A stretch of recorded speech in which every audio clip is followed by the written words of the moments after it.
Elecciones Brasil. Hay segunda vuelta. Lula superó a Bolsonaro por 5 puntos. El exmandatario obtuvo poco más del 48% de los votos, mientras que el actual presidente fue respaldado por el 43%. El balotaje será el 30 de octubre. Huracán Orlín se acerca a tierra mexicana. El huracán se mantiene en categoría 2. El fenómeno meteorológico continúa frente a las costas de Nayarit y se prevén lluvias torrenciales y fuertes vientos.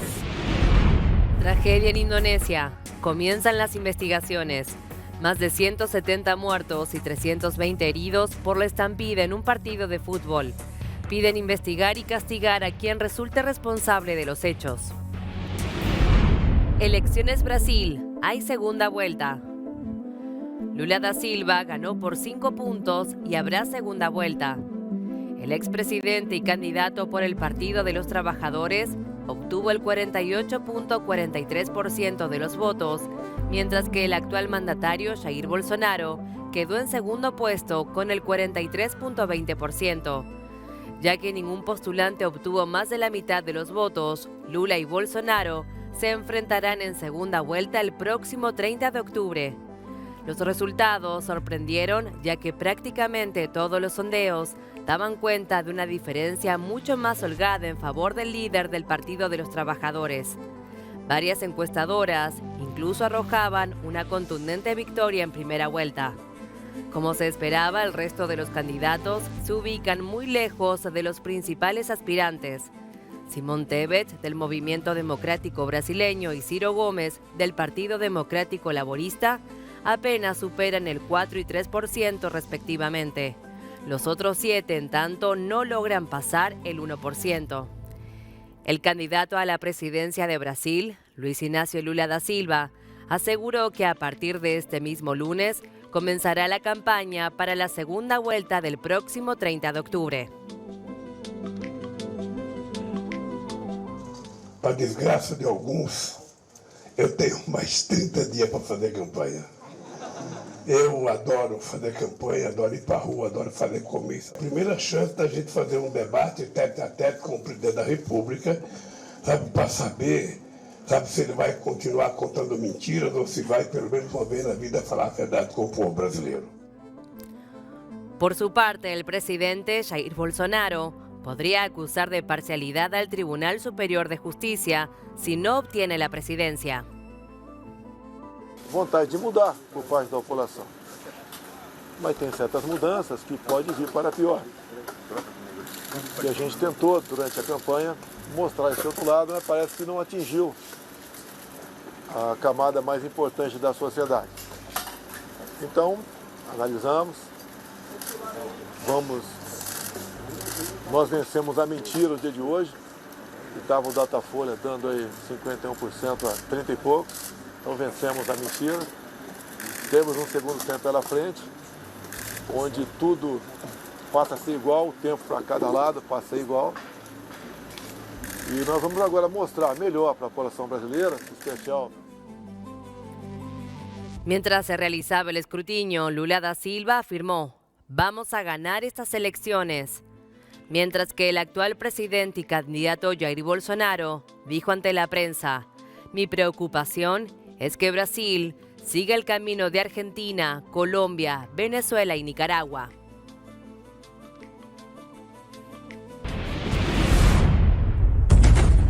México. El huracán Orlín bajó su intensidad y se mantiene en categoría 2. Acorde con la última actualización de la Comisión Nacional del Agua, el huracán se encuentra frente a las costas de Nayarit. Las autoridades medioambientales informaron que su centro se desplaza sobre las Islas Marías, Nayarit, y sus bandas nubosas producen lluvias intensas a torrenciales, vientos intensos y oleaje elevado en costa de este del estado, así como en Sinaloa, Jalisco y Colima. La velocidad máxima de los vientos sostenidos se mantienen en 165 kilómetros por hora, mientras que podrían registrarse rachas de hasta 205 kilómetros por hora. Al respecto, el gobernador nayarita Miguel Ángel Navarro aseguró que el estado está debidamente preparado para hacerle frente a este fenómeno. Cuba, continúan las protestas por la falta de electricidad y por cuarto día consecutivo hubo represión. Entre los manifestantes gritaron «Libertad, libertad» en varias ocasiones y también consignas en contra de los miembros del régimen cubano. En días anteriores, las manifestaciones de cacerolazos a cortes de calzada y sentada tuvieron lugar principalmente en barrios humildes de la capital, con los apagones como principal reivindicación. 5 días después del paso del huracán Ian de categoría 3, que arrasó el extremo oeste de la isla y dejó 3 muertos y cuantiosos daños materiales, el país apenas ha remontado del apagón total que sufrió el martes. La mayor parte de los más de 11 millones de habitantes no tiene electricidad, a lo sumo algunas horas al día. La mayoría de tiendas y gasolineras permanecen cerradas y el bombeo de agua corriente está detenido. La estatal Unión Eléctrica anunció que consiguió unificar la red, pero reconoció dificultades más allá de los tendidos. 7 de las 14 plantas del país están paradas, entre ellas las 2 mayores. En medio de la ola de protestas, el gobierno de Cuba admite que habrá nuevos apagones. Según informó la estatal Unión Eléctrica, los apagones serán causados por un déficit energético del 31% de la capacidad de generación durante las horas de mayor demanda. El estimado para la hora pico, que es la primera hora de la noche, es de una disponibilidad de 2.181 megavatios y una demanda máxima de 2.850 megavatios, lo que supone un déficit de 679 megavatios.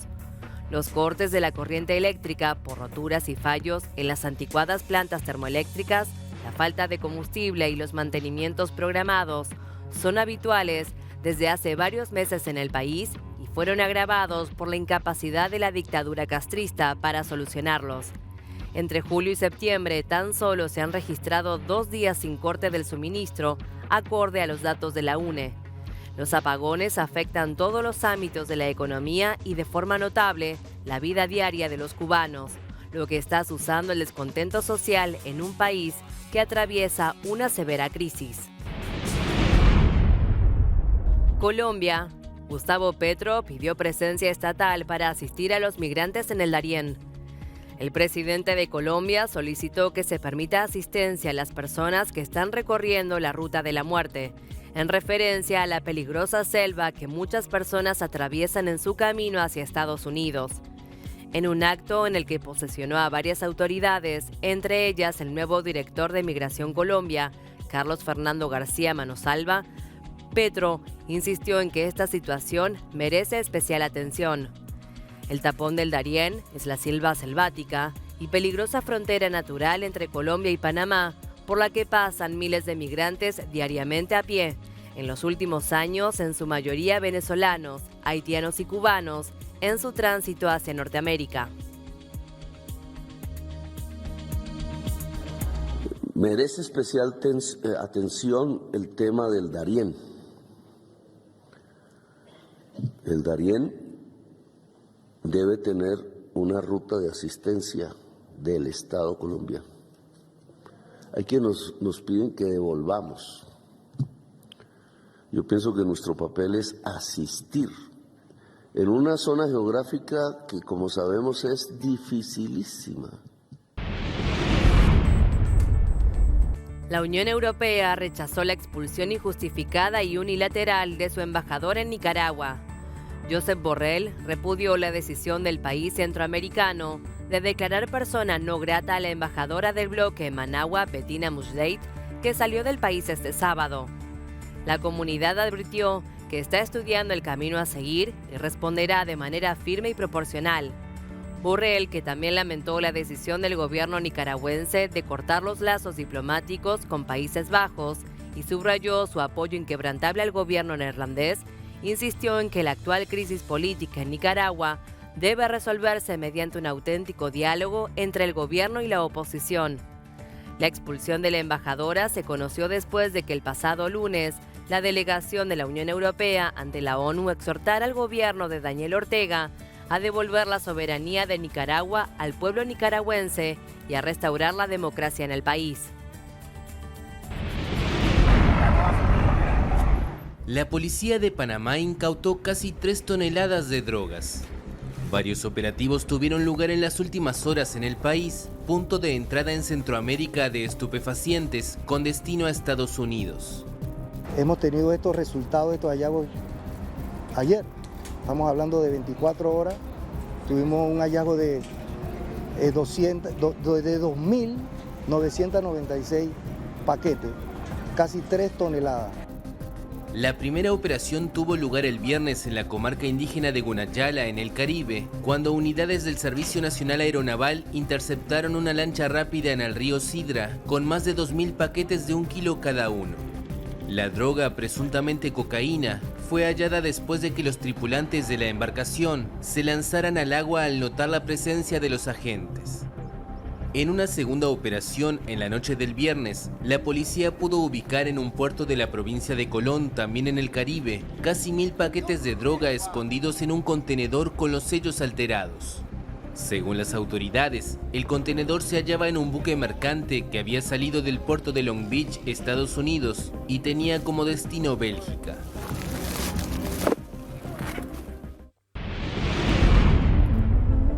México anuncia un aumento del 25% en la pensión para adultos mayores, elevándola al 50% para final de su sexenio. Durante su gira por Oaxaca, el presidente Andrés Manuel López Obrador informó que en enero del 2023 se incrementará en un 25% el recurso. La misma cifra se verá reflejada, según comentó, en enero del 2024, que sería su último año como presidente de la República. Este incremento había sido adelantado por el propio Andrés Manuel hace casi un mes en la conferencia del 6 de septiembre pasado, aunque sin confirmar el porcentaje exacto que sería aplicado al recurso. En ese tenor, el tabasqueño incluso se comprometió a destinar más de 6,000 pesos al programa. Sin embargo, al confirmar que será el 25% el aumento, las y los adultos mayores beneficiados comenzarán a percibir 4,812 pesos de manera bimestral para el próximo año. Esto al considerar que el total actual es de 3,580 pesos. El Salvador. Bukele desplegó 2,000 soldados para detener a pandilleros tras el asesinato de un hombre. Durante la operación en el municipio de Comasagua, ya han sido detenidos más de 12 presuntos miembros de la célula Mara Salvatrucha, quienes habrían cometido un homicidio. Un hombre identificado como Marco Antonio Pérez Enríquez fue asesinado la mañana del sábado. Según reportó la policía, la operación ya se ha traducido en la detención de 5 hombres y de una mujer vinculados a la célula, que serán procesados inicialmente por agrupaciones ilícitas y les esperan más de 20 años en prisión. Las autoridades comunicaron que se están realizando controles vehiculares y registros en el transporte público y privado en la zona. Tragedia en Indonesia. Comienzan las investigaciones.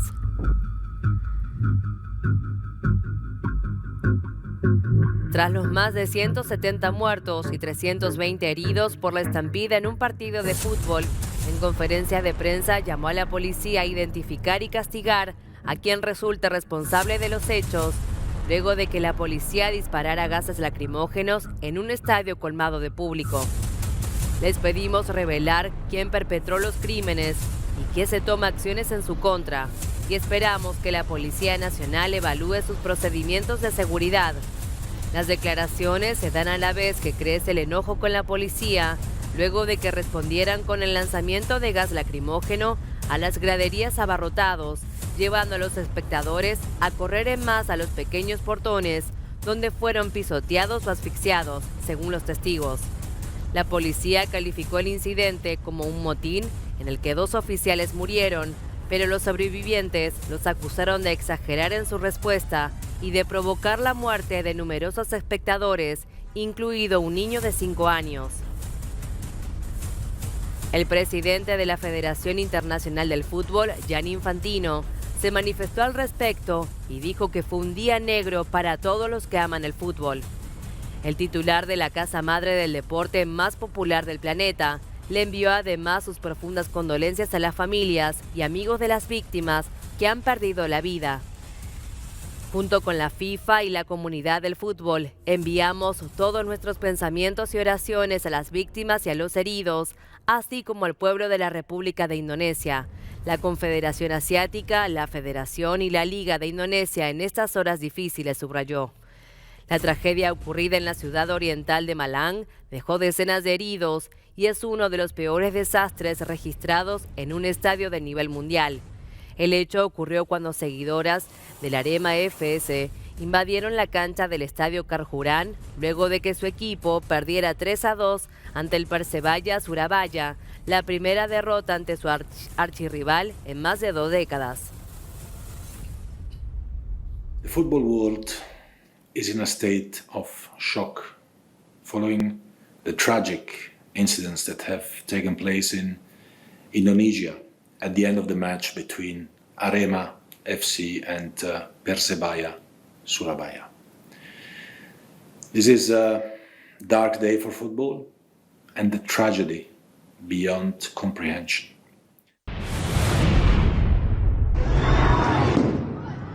La ONG Iran Human Rights estimó el domingo que al menos 92 personas murieron en Irán por la represión de las manifestaciones que estallaron hace 2 semanas tras la muerte de Mahsa Amini.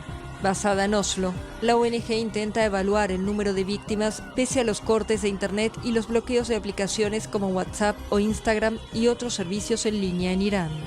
Amini, una kurda iraní de 22 años, murió el 16 de septiembre tras ser detenida por la policía de la moral, presuntamente por no llevar correctamente el velo tal y como exige el estricto código de vestimenta de las mujeres en la República Islámica. Su muerte generó una ola de protestas, las más importantes en este país desde 2019.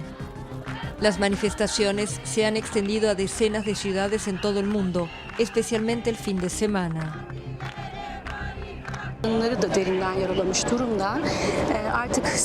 Ya no aceptamos la hegemonía del poder político sobre nuestros cuerpos, sobre nuestra forma de vestir, sobre nuestro pelo, sobre cómo nos comportamos. Hoy nos reunimos simultáneamente con otras protestas en todo el mundo para decir basta a la tortura y al maltrato contra mujeres como Mahsa Amini, por todas las mujeres del mundo.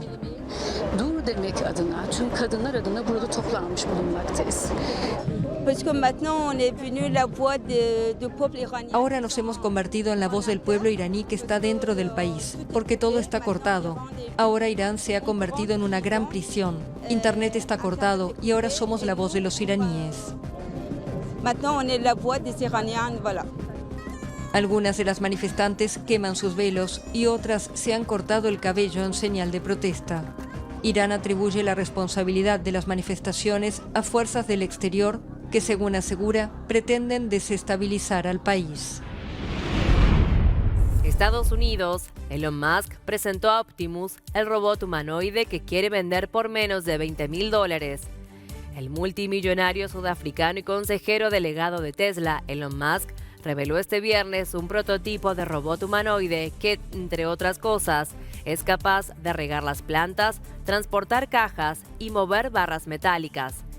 En un evento sobre inteligencia artificial en las oficinas de Tesla en Palo Alto, en California, Estados Unidos, Musk explicó que el robot utiliza el software de aprendizaje automatizado y los sensores desarrollados por la empresa de vehículos eléctricos que él dirige.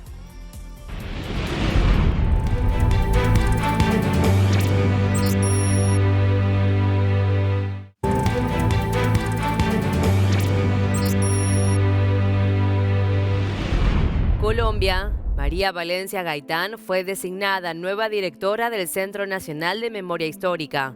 Es arquitecta de profesión, trabajó en la administración Petro cuando fue alcalde de Bogotá y también ha realizado documentales retratando el legado de su abuelo, el caudillo liberal Jorge Eliezer Gaitán.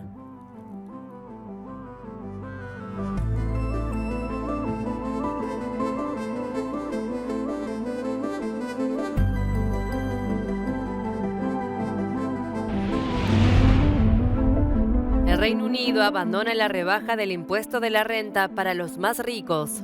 El ministro de Finanzas anunció el que deja atrás la medida anunciada hace unos días que provocó agitación de los mercados financieros.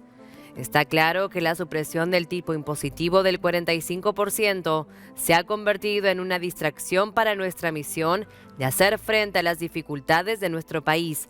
Por lo tanto, anuncio que no la vamos a continuar. La primera ministra Liz Truss culpó a Rusia sobre el estado de la economía británica. Fue al ser cuestionada si sentía alguna ansiedad o responsabilidad por el estado de la economía de su país en medio de la subida en los pagos de las hipotecas, los tipos de interés, los alquileres y los préstamos a las empresas. Entiendo lo preocupada que está la gente, dijo Truss, pero tenemos a Putin, continuó, mientras argumentaba que la situación en su país es parte de un problema global. Asimismo, tras ver los costos de endeudamiento del gobierno de la semana pasada, el día que anunció su plan de recortes fiscales sin financiación, Truss insistió que debido a Rusia las tasas de interés han aumentado en todo el mundo.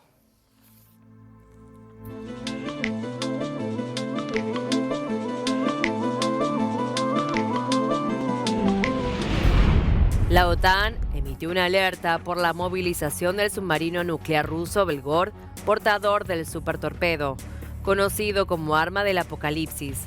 La alianza envió una nota de inteligencia a todos los países miembros. Se teme que Moscú realice la prueba del Poseidón, un proyectil con capacidad para desplazarse hasta 10.000 kilómetros bajo el agua y luego hacer explosión cerca de la costa para causar un tsunami radiactivo.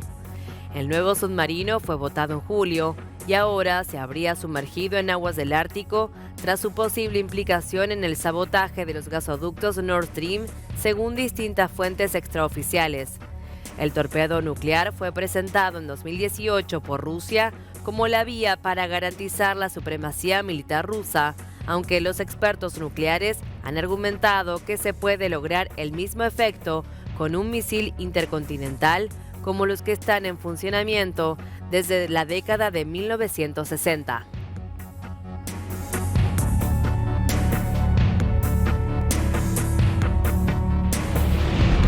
El Premio Nobel de Medicina fue otorgado al biólogo sueco Svante Pääbo. El Premio Nobel de Medicina fue otorgado este lunes al genetista sueco Svante Pääbo por sus descubrimientos sobre los genomas de los homínidos extintos y la evolución humana, anunció el comité del Instituto Karolinska de Estocolmo. Svante Pääbo dijo que logró algo aparentemente imposible: secuenciar el genoma del neandertal, un pariente extinto de los humanos actuales. Las autoridades destacaron que el biólogo descubrió que se había producido una transferencia de genes de estos homínidos ya extinguidos al Homo sapiens. Este antiguo flujo de genes hacia los humanos actuales tiene relevancia fisiológica hoy en día, por ejemplo, afectando a la forma en que nuestro sistema inmunológico reacciona a las infecciones. Al revelar las diferencias genéticas que distinguen a todos los humanos vivos de los homínidos extintos, sus descubrimientos proporcionan la base para explorar lo que nos hace singularmente humanos, dijo el Comité del Nobel. Chile decreta en alerta amarilla por la intensa actividad del volcán Nevados de Chillán. La Oficina Nacional de Emergencias había informado durante la semana la reducción del perímetro de seguridad del complejo Nevados de Chillán debido a un cambio en su dinámica. Este domingo ratificó la alerta amarilla. En relación al último reporte especial de actividad volcánica, se informó que las estaciones de monitoreo instaladas en las inmediaciones del complejo volcánico registraron un sismo asociado a la dinámica de fluidos al interior del sistema volcánico. Se mantiene la alerta amarilla del Sistema Nacional de Prevención y Respuesta ante Desastres para las comunas de Pinto y Coihueco, región de Ñuble, por actividad del complejo volcánico Nevados de Chillán. Las columnas de humo cruzan la cordillera y afectan a algunas provincias argentinas.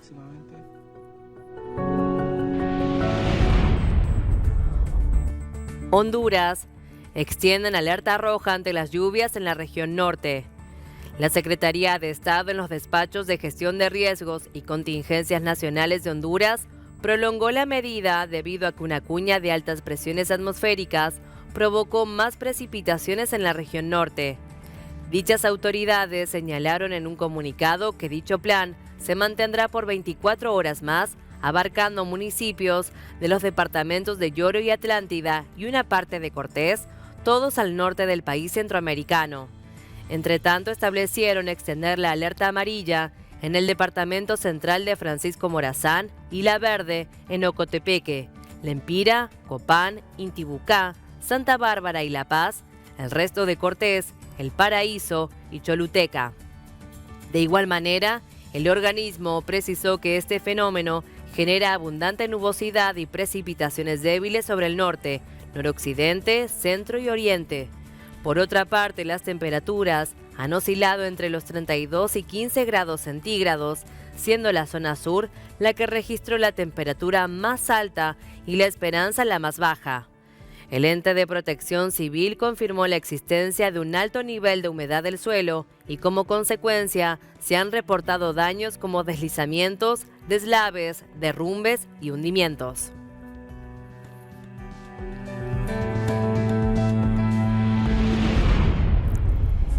El flujo de migrantes que cruzó la frontera entre México y Estados Unidos marcará un récord histórico en 2022.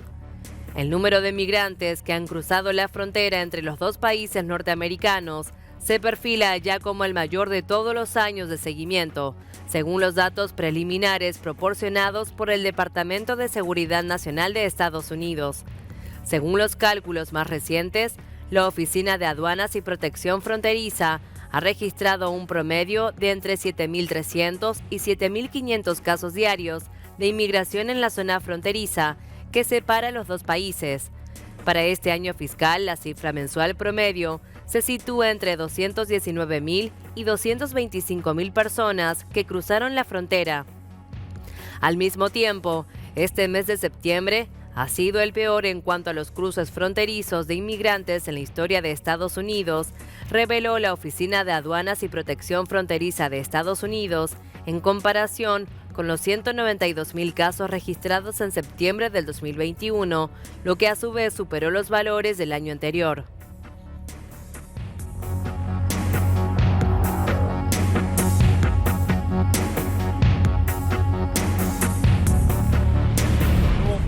La estratégica ciudad ucraniana de Limán está totalmente libre de tropas de Moscú.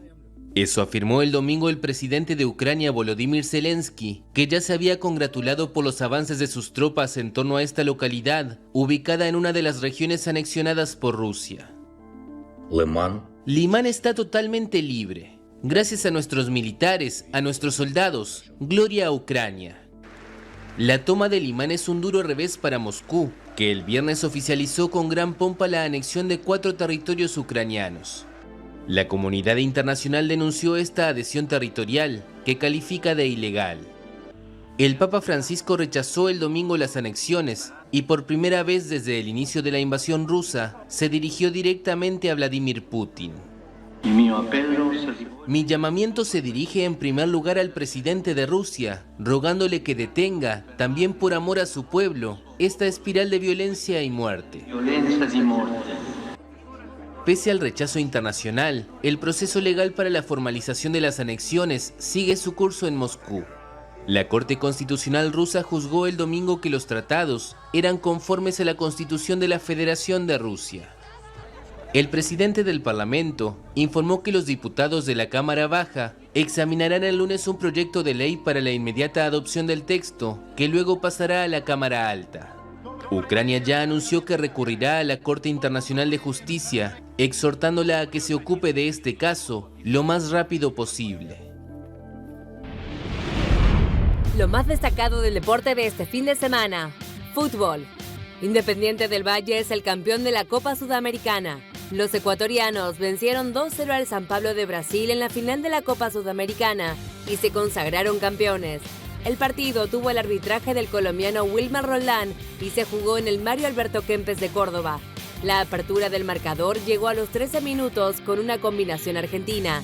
Lorenzo Farabelli asistió a Lautaro Díaz, que marcó el 1-0. A los 22 minutos de la segunda mitad, Farabelli sentenció el partido, que le dio su segunda gran conquista al club de Ecuador. El Manchester City goleó 6-3 al Manchester United. Por la jornada 9 de la Premier League, en el Etihad Stadium, se llevó a cabo el clásico de Manchester City entre el City de Pep Guardiola y el United de Erik ten Hag. En el primer tiempo, el City se fue ganando 4-0 tras los 2 goles de Phil Foden y de Erling Haaland. En el segundo tiempo, el brasileño Antony descontaría, pero unos minutos después, Haaland y Foden marcarán su hat-trick y sentenciaron el clásico, en el cual varios hinchas de los Diablos Rojos empezaron a abandonar el encuentro. En los últimos minutos, Anthony Martial marcó por duplicado. Los dirigidos por Guardiola golearon 6-3. Lionel Messi marcó su primer gol de tiro libre con PSG en el partido correspondiente a la 9ª fecha de la Ligue 1 que se disputó en el Parque de los Príncipes. Messi convirtió su primer tiro libre con los parisinos. Fue al minuto 29 frente al Niza, encuentro que terminó 2-1 a favor del Paris Saint-Germain. Este gol de falta se convirtió en el número 60 de su carrera. Marcó 50 con Barcelona y 9 con Argentina.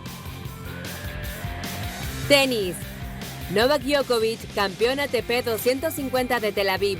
Djokovic regresó al circuito luego de 3 meses de ausencia y se quedó con el ATP 250 de Tel Aviv luego de derrotar a Marin Cilic por 6-3, 6-4 en un partido que duró 1 hora y 35 minutos. Con esta conquista, sumó el trofeo número 89 de su carrera y sumó su tercer título en el año. Juan Manuel Cerúndolo conquistó el Challenger de Buenos Aires. Cerúndolo se consagró campeón del Challenger de tenis que se llevó a cabo en el Racquet Club de Buenos Aires al derrotar en la final en 3 sets a Camilo Hugo Carabelli con parciales de 6-4, 2-6 y 7-5. El tenista de 20 años consiguió su segundo título ATP. El anterior había sido el ATP 250 de Córdoba. Vóley. Las Panteras cerraron la fase inicial del Mundial con una derrota ante Japón. El seleccionado argentino cayó en sets seguidos con parciales de 17-25, 19-25 y 17-25 en la ciudad neerlandesa de Arnhem. De todos modos, el combinado albiceleste ya había logrado la clasificación en la siguiente ronda. Colombia se despidió sin victorias. Las dirigidas por el brasileño Antonio Rizzola cayeron 3-1. 22-25, 19-25, 25-18 y 18-25 este sábado ante República Checa en su último partido del Grupo D. Con este resultado, tras las derrotas ante Brasil, China, Japón y Argentina, las colombianas quedaron en el último puesto de la tabla en su primera participación en el certamen. Fórmula 1. Sergio Checo Pérez ganó el Gran Premio de Singapur. El mexicano de Red Bull venció en Marina Bay. Cabe recordar que la competencia tuvo un retraso de más de 1 hora por las intensas lluvias en la previa. Al Azteca lo escoltaron las Ferraris de Charles Leclerc y Carlos Sainz. Hubo 4 neutralizaciones y 6 abandonos. Max Verstappen no pudo lograr el bicampeonato esta fecha ya que terminó séptimo y la definición se estiró hasta la próxima jornada en Japón. MotoGP. Miguel Oliveira ganó el GP de Tailandia. El portugués conquistó el Gran Premio de Tailandia este domingo en el circuito de Buriram, en una carrera en la que el francés Fabio Quartararo fue 17º, por lo que ahora solo tiene 2 puntos de ventaja sobre el italiano Francesco Bagnaia en la carrera por el título que acabó tercero en el país asiático. Boxeo. Mayrim Nursultanov defendió su título internacional mediano ante Marcelo Cóceres. El argentino Cóceres cayó ante el invicto kazajo por puntos tras 10 asaltos y no logró destronarlo del título internacional mediano de la Organización Mundial de Boxeo. En el combate estelar de la velada desarrollada el sábado por la noche en Polonia, Nursultanov sigue con el invicto tras defender por segunda ocasión su corona. UFC. Guido Ninja Canetti venció por sumisión a Randy Costa. El luchador argentino de 42 años venció al norteamericano Costa, que lo superó en el primer asalto.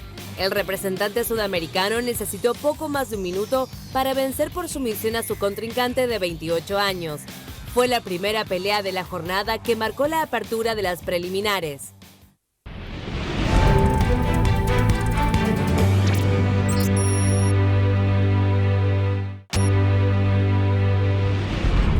Reino Unido comprará 2 buques especiales para proteger tuberías y cables submarinos tras la avería de los Nord Stream.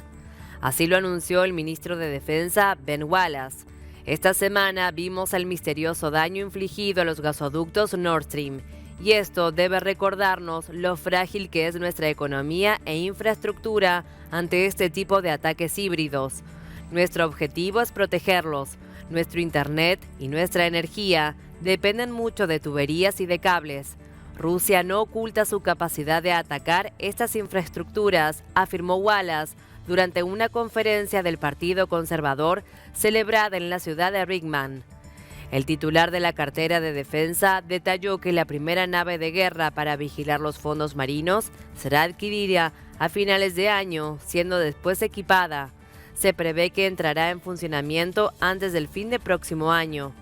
En cuanto al segundo buque, será fabricado en suelo británico y se espera que cubra todas nuestras vulnerabilidades, según aseguró Wallace.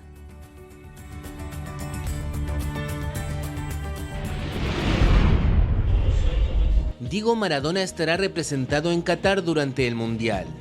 La camiseta que la leyenda argentina del fútbol llevaba cuando crucificó a Inglaterra en el Mundial de México 1986 será expuesta en el país organizador del torneo que comienza el 20 de noviembre. 6 meses atrás, la mítica prenda fue subastada por más de $9 millones y su comprador prefirió mantenerse en el anonimato. Nos dirigimos al propietario y le preguntamos si era posible que pudiéramos exponerla. Felizmente, accedió a prestárnosla durante 6 meses. Estoy seguro de que va a añadir un gran valor a las exposiciones. La camiseta de Maradona se exhibirá en la misma exposición que el balón utilizado en el Mundial de Uruguay 1930, el primer relato escrito de las normas del fútbol o una figura en bronce del pie derecho del brasileño Pelé. Hay más de 200 objetos en esta exposición y algunos de los objetos estrella que tenemos aquí son, por supuesto, las camisetas de Maradona. Creo que es la principal atracción. El museo abrió a finales de marzo en el recinto del Estadio Internacional Califa, uno de los 8 que recibirán el Mundial de 2022. Colombia reactivan la comisión de seguimiento del acuerdo de paz. El gobierno de Colombia volvió a instalar la comisión de seguimiento, impulso y verificación a la implementación del acuerdo final, que llevaba paralizada 4 años y que vela en conjunto con la extinta guerrilla de las FARC y la sociedad civil por la correcta implementación de los puntos del acuerdo del 2016.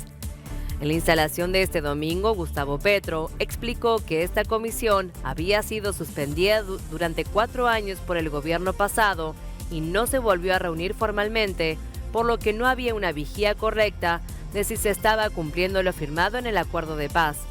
En 2 semanas habrá una segunda sesión para comenzar a trabajar en forma con la coordinación que debe haber entre el Partido Comunes y el gobierno. Petro aseguró que hay que comenzar con impulsar el primer punto del acuerdo, el que habla de la reforma rural integral agraria, que según aseveró, no se ha avanzado nada en los 4 años de la presidencia de Iván Duque. Por ello apostó por la reforma rural que quiere sacar adelante su gobierno para repartir títulos de propiedad y comprar hasta 5 millones de hectáreas de tierra para venderlas a mejor precio a campesinos o pequeños y medianos empresarios. La inflación sigue disparada en Turquía con más del 80% anual. El índice de precios al consumidor superó el 83% anual en el mes de septiembre, una alza que se produce por 16º mes consecutivo. Según los datos oficiales, la subida de los precios fue del 83.4% anual en el mes pasado, superando el 80.21% de agosto. Este fuerte aumento sin precedentes desde julio de 1998 es la consecuencia del derrumbe de la libra turca, que ha perdido este año la mitad de su valor y se produce tras una nueva baja de los tipos de interés del Banco Central. Turquía padece una inflación de 2 dígitos sin interrupción desde principios del 2017, pero nunca llegó a los niveles actuales desde la llegada al poder del presidente Recep Tayyip Erdogan en 2003.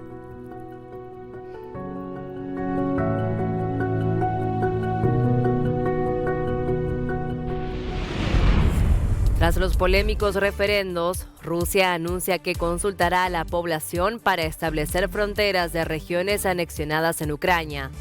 Es para las regiones de Gerson y Zaporilla, en el sur del país invadido, según dijo hace instantes el portavoz del Kremlin, Dmitry Peskov.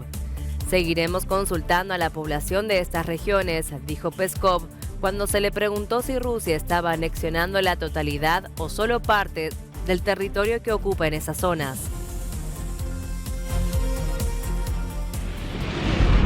Ataque por Nagorno-Karabaj. Ministros de Exteriores de Armenia y Azerbaiyán abordan tratado de paz. Así lo anunciaron ambos países tras los recientes ataques de Azerbaiyán sobre territorio armenio. El mes pasado, al menos 286 personas murieron en esos enfrentamientos. Una tregua negociada por Estados Unidos puso fin a los peores choques desde el 2020 entre estos dos vecinos del Cáucaso. Armenia, aliada de Rusia, y Azerbaiyán, apoyada por Turquía, libraron dos guerras en la década de 1990 y en 2020 por la disputada región de Nagorno-Karabaj, un enclave de Azerbaiyán poblado por armenios. El ministro armenio de Relaciones Exteriores, Ararat Mirzoyan, se reunió con su homólogo azerbaiyano, Ceyhun Bayramov, el domingo por la noche en Ginebra, Suiza, para esbozar el texto del Tratado de Paz, según Azerbaiyán.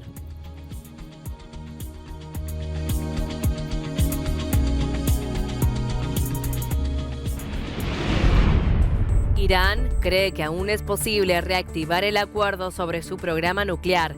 Lo afirmó hoy el portavoz del Ministerio iraní de Exteriores, pese a que las negociaciones entre la República Islámica y las grandes potencias siguen en punto muerto desde hace 18 meses. Aún hay una posibilidad de reactivar la aplicación del acuerdo nuclear, declaró Nasser Kanani durante su rueda de prensa semanal. Hay esfuerzos para llegar a un acuerdo, agregó. Hubo mensajes entre Irán y Estados Unidos en Nueva York a través del intermediario del coordinador europeo Enrique Mora y de otros altos responsables, indicó el portavoz.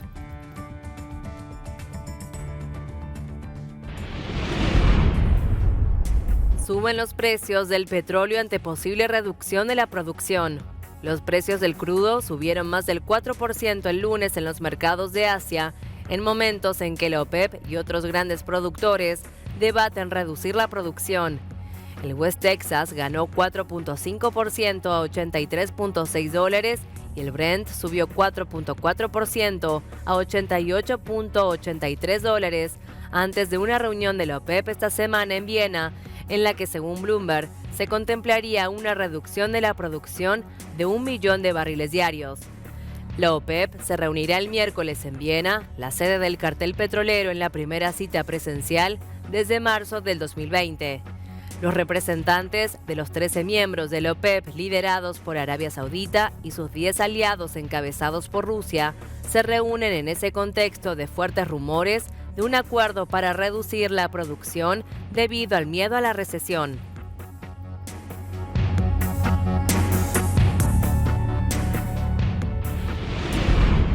Chile, el gasto fiscal crecerá 4.2%. El presupuesto 2023, el primero de la administración de Gabriel Boric, contempla un aumento de 5.5% para la inversión pública el próximo año, con foco en darle dinamismo a la actividad económica y al empleo.